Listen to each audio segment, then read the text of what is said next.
This caste-based analysis of India's social system reveals far more than just the economic gap between rich and poor. For India's Dalit population, like this family who for 20 years had been enslaved in what's now called bonded labour, caste has meant simply centuries of misery and deprivation. This enslavement, amazingly, is still justified by a religiously sanctioned view of life, which renders Dalits, once called untouchables, as somehow subhuman, outcast, and to be treated as the despised dregs of Indian society.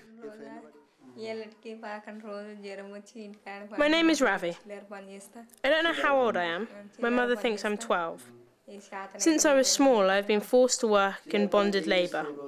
I work for the landlord in his guest house, where I move heavy crates and do other kinds of heavy work. I also do the cleaning, including the most disgusting jobs. The food they give me is very poor, and it's made me ill quite a few times.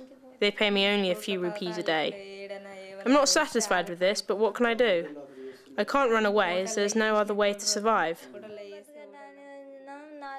Ravi's mother came to this village with her husband to be near to her sister, but they came owing money.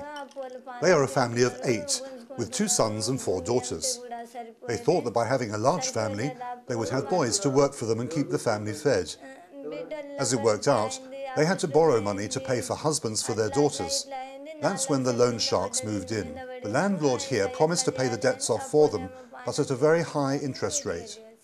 It means now the whole family has to work for him for practically nothing. And since the interest is so high, they'll never be able to pay off their loan. It's 14 hours a day, each day, every day, with no days off. If, as at the moment, Ravi's mother cannot work, then her sister has to come and work in her place.